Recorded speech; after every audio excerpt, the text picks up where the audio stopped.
Video તમે આગળ જોયો ને એ આજનો જ છે. આ તારીખ કેટલી છે? 20 ઓગસ્ટનો જ વિડીયો છે અને એ છે 12:15 વાગ્યાનો. અને આ વિડીયો બનાવવાનો હેતુ એટલે છે કે લાસ્ટ વિડીયોમાં એક સાહેબે કોમેન્ટમાં મસ્ત જવાબ આપેલો મને કે તમને ખાલી વિદ્યાર્થી જ દેખાય છે, ટ્રિપલ સવારીમાં તો કોઈ દેખાતું નથી, બોલેરાવાળા ગાડી આ પટ્ટાની આ બધું ચલાવે છે. તો સાહેબ તમને કહેવાનું, એ સાહેબને હું નીચે મેન્શન કરું છું કેપ્શનમાં, સાહેબ તમને ખાસ કહેવાનું આ વિડીયો ટ્રિપલ સવારીનો છે. હવે તમે આમાં શું કહેશો?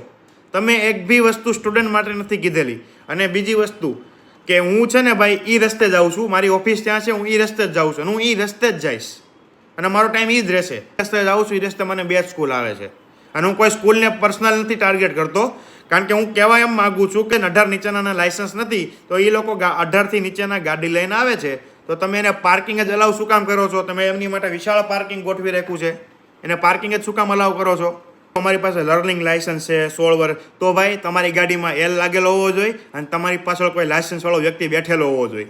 હવે બંને લર્નિંગવાળા ગાડીમાં બેસીને ગાડી ચલાવો અને એલ લગાવેલું ન હોય તો તમારું લાયસન્સ કયા કામનું? ગાડી આગળ જો કોઈ વિદ્યાર્થીનું એક્સિડન્ટ એવી રીતે થયું તો હું કોઈ જવાબદાર નથી, એમના વાલી કોઈ ફરિયાદ લઈને મારી પાસે નહીં આવે. અને વિદ્યાર્થીઓ તમને ખાસ કહું, તમને કોઈને પર્સનલ ટાર્ગેટ નથી કરતો. બીજા વિદ્યાર્થી વ્યવસ્થિત ગાડી ચલાવતા હતા, એ બી જોયું આજે, વ્યવસ્થિત ગાડી ચલાવતા હતા, પણ અમુક લોકો રેસના ચક્કરમાં ટ્રિપલ સવારીમાં જતા હતા અને સ્પીડમાં જતા હતા. ભાઈ તમારી ઘરે કોઈક વાટ જોતું હોય એનું ધ્યાન રાખો. બીજા બધાની બહુ બધાની કોમેન્ટ આવી, ભાઈ હું સપોર્ટ કરું છું, આમ છે, મને તકલીફ પડે, બધાને તકલીફ પડે જ છે પણ કોઈ બોલી નથી શકતું.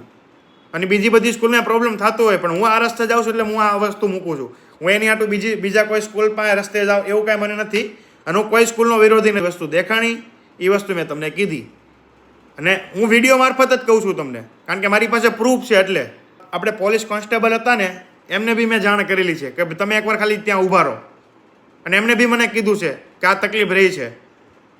એટલે બીજું કાંઈ કહેવાનું નથી, ખાલી થોડુંક જાળવીને રાખો યાર.